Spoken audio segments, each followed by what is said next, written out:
Y tenemos información sobre las pensiones, Sebastián, por dos decretos distintos que prepara el gobierno nacional y que están en borrador y tienen que ver con la plata de las pensiones en fondos privados que están en el exterior. Uno de esos decretos ya generó la renuncia de una alta funcionaria del gobierno nacional. Sí, se trata, Camila, de Mónica Higuera, que hasta hace 24 horas era la directora general de la Unidad de Proyección Normativa y Estudios de Regulación Financiera, URF, que básicamente es el brazo regulatorio técnico que le da pues pies y cabeza al sistema financiero del país. Ese es un decreto, Camila, que pues el país no sé si lo lleva esperando hace mucho tiempo, porque el presidente en varios consejos de ministros ha regañado a Germán Ávila diciéndole ese decreto porque no está listo, y es básicamente que esos 140 billones de pesos del stock pensional que está en el exterior en bonos y acciones los liquiden los fondos de pensión y traigan esa plata a Colombia. Mónica Higuera no estaba de acuerdo y los estaba. Funcionarios de la URF, no estaban de acuerdo con que esa plata de los fondos de pensiones de los colombianos, porque esa es plata suya, mía, los que cotizamos en fondos privados de pensiones, que esa plata se trajera a Colombia, pues porque no les parece que es sano ni seguro que esa plata se traiga. Había dos visiones, la de César Ferrari, el superintendente financiero, y también la del ministro de Hacienda, Germán Ávila, que es la visión del presidente Gustavo Petro, que quiere que esa plata se venga ya para Colombia. César Ferrari quería que se viniera, pero pues él tenía una posición intermedia, que se viniera en los próximos 5 años, una parte. Mónica Higuera y su equipo, a quienes le pidieron la renuncia, ¿no? El equipo de Mónica Higuera presenta su renuncia protocolaria. Ya toca ver qué va a pasar con la persona que la reemplaza, si va a aceptar esa renuncia del equipo de Mónica Higuera y qué decisión va a tomar. ¿Van a apoyar esa traída de ingresos o de plata de las pensiones de los colombianos a Colombia? Sí, porque imagínese operativamente eso al otro día empezar a liquidar un montón de activos, es que son billones en activos, y traerlos a Colombia, eso difícil. Y el otro decreto, Camila, que también está pues ahí un poco que tiene alborotado el sector de los fondos de pensiones y también de los seguros, es lo que tiene que ver con lo que se llama el deslizamiento del salario mínimo. Es decir, cuando el salario mínimo aumenta mucho más que la inflación, pues aumentan tanto las pensiones que son de salario mínimo como el mínimo que se le exige después de las semanas, pues los fondos, una cotización mínima.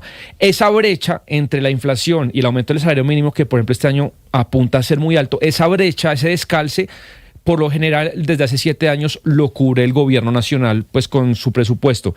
¿Qué es el decreto que está ahí también en fila? Que el gobierno dejaría de darle esa liquidez para que finalmente a las personas que tienen las semanas, pero no el monto total, se les dé la pensión de salario mínimo. Entonces, pues los fondos de pensión y las aseguradoras dijeron, oiga, si el gobierno se retira de esto, pues estamos en un problema y los trabajadores estarán en un problema. Andrés Velasco es el presidente de Asofondos, precisamente de la asociación que representa los fondos de pensiones privados en Colombia. Doctor Velasco, bienvenido. Gracias por atendernos. No, muchísimas gracias a ustedes por abrir estos espacios para hablar de estos temas que a veces son complicados, pero yo creo que de la total relevancia de los trabajadores colombianos. No, pues imagínese, porque son las pensiones de los colombianos. Ahora empecemos punto por punto, porque son decretos, pero son dos decretos, y quiero empezar por preguntarle sobre el decreto que genera la renuncia de Mónica Higuera, que yo tengo que decir que es una funcionaria muy seria, que hizo parte del gobierno del presidente Gustavo Petro y que presenta su carta de renuncia la semana pasada precisamente por esto, por la intención del gobierno del presidente Gustavo Petro de traer 125 billones de pesos de los fondos de pensiones de los colombianos a nuestro país.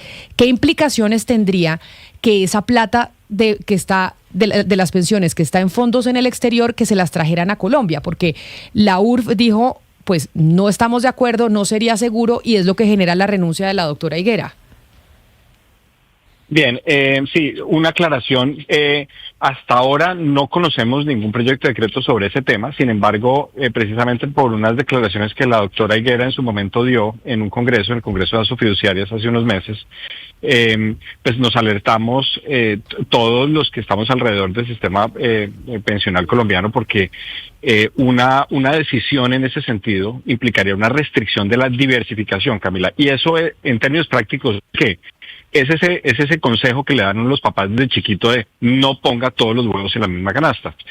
Si uno pone todos los huevos en la misma canasta y la canasta se cae, pues los huevos se quiebran. Entonces, la construcción de un portafolio siempre tiene un principio, y es diversificar.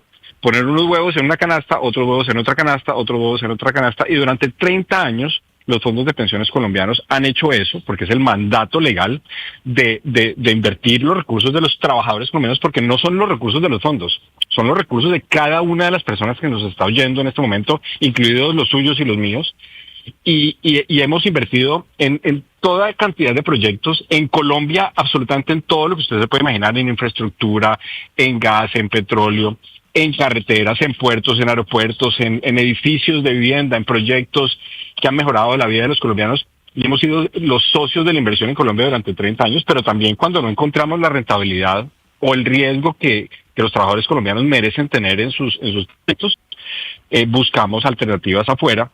Y el resultado es el siguiente, el resultado es que nosotros hemos producido rentabilidades de cerca de 7% por encima de la inflación en promedio de los últimos 25 años, un millón de pesos cuando empezó lo que se conoce como los multifondos hace 10 años, en el portafolio moderado serían 2.379.000 pesos de hoy. Si eso nos hubieran obligado hace 10 años a invertirlo en Colombia, 100% en Colombia, serían solamente 1.489.000, lo cual está por debajo de la inflación. Entonces, nosotros en un comunicado de prensa, cuando salió esta noticia hace unos meses, pues decíamos lo más importante es proteger el ahorro de los colombianos, que dejen de diversificar, que no se pongan en el camino de la riqueza de la diversificación, y que no cometamos ese error. Pero mire, yo sé que usted dice que aclaran que no conocen ese borrador de decreto de traer esos fondos a Colombia, de fondos que están en el exterior, esos 125 billones de pesos, pero yo sí le puedo decir, doctor Velasco, que esa es la razón por la cual la doctora Higuera renuncia. Ella en su carta que se conoció, dice que pues comparte plenamente la visión del proyecto político que lidera el señor presidente y su propósito de construir un país más justo y equitativo.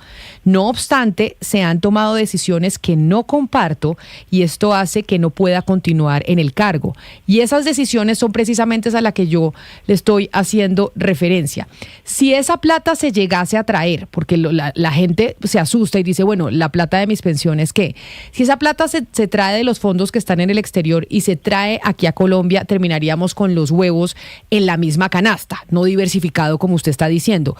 Pero esa plata, si se trae, podría de casualidad, ya que estamos en un año electoral, el gobierno nacional utilizarla para algo. Estamos con un déficit fiscal importante, año de elecciones, diferentes entidades pidiendo dinero. Si llegan a materializarse esa traída de dineros de afuera a Colombia, ¿el gobierno tendría la potestad de usar esa plata? Pues mire, hagamos el mapeo. Si obligaran a traer esas platas, lo primero que pasa es que a los fondos de pensiones que tenemos invertidos esos recursos y comprometidos esos recursos en el extranjero, nos toca salir a vender los activos en los que están invertidos, y cuando uno vende por una orden de esta magnitud y esta naturaleza, pues le toca vender barato, porque usted pues va a ofrecer, la gente sabe que usted está vendiendo, que le toca vender, entonces pues le va a ofrecer menos precio por los activos que tiene. Entonces ahí hay ya una pérdida. Y hay una pérdida de los trabajadores colombianos y del sistema pensional colombiano, y después podemos hablar de las implicaciones fiscales de esto. Pero entonces usted se llena de dólares, ¿cierto? Porque vendió los activos y entonces tiene que monetizarlos en Colombia. Entonces, primero que todo, genera una expectativa de que el dólar va a caer, porque la gente dice, uy, los fondos van a traer un mundo de dólares porque van a comprar activos en Colombia. Entonces el dólar cae, ¿cierto? Eso es lo que pasa en los mercados normalmente, y ese efecto, ¿cierto? Ese efecto de apreciación de la moneda, pues ya tiene unos efectos de una magnitud enorme sobre una cantidad de productos productivos. Por ejemplo, piense en los floricultores en la cosecha de febrero, piense en los caficultores, piense en los recursos fiscales que provienen de la venta de petróleo y gas en Colombia, ¿cierto? Que son recursos fiscales. Entonces el efecto de una apreciación pues es terrible, y ahí claramente van a volver a perder los trabajadores colombianos porque van a vender esos dólares más baratos, van a tener menos pesos, y después, como el mandato es invertir, pues vamos a encontrar en qué invertirlos. Entonces ahí al centro de su pregunta. Los fondos de pensiones vía ley tienen una restricción de máximo 50% del portafolio invertido en títulos del gobierno. Nosotros hemos mantenido en promedio en la industria ese porcentaje más o menos en 36, 35, 37%. En los últimos 10 años, esa es una decisión que es autónoma de los 4 administradores de fondos de pensiones en la evaluación del riesgo que ellos quieren percibir. Entonces, lo máximo que puede subir esa exposición a títulos del gobierno, si ese fuera el objetivo de esta medida, sería hasta el 50%. Hasta el 50%. O sea, hay una limitación. Pero dependiendo de lo que diga ese decreto, pues eso podrá ser suficiente o no podrá ser suficiente. Entonces, en ese sentido, pues habría un financiamiento del Estado a través de estos fondos que implicaría pues poner más huevos en una canasta, en lo que óptimamente ya se ha decidido que es mejor no poner más huevos. Bueno. ¿De acuerdo? Y después viene otro problema, y es, en Colombia en este momento la inversión está tan baja, participa tan poco en el Producto Interno Bruto, que sería difícil poner muchos más recursos en Colombia. O sea, no hay una oferta, no hay una demanda por recursos en Colombia que sea tan importante como para absorber esta cantidad de activos. Entonces terminaríamos comprando activos caros, porque cuando uno demanda mucho de un bien, pues se lo venden caro, ¿cierto? Entonces sería una tercera pérdida para los trabajadores colombianos. Entonces, los efectos económicos, microeconómicos, macroeconómicos de una decisión de estas, pues son muy malos, además para las personas que están aportando sus cotizaciones, que son los trabajadores colombianos. Bueno, ese es un decreto, veremos si al final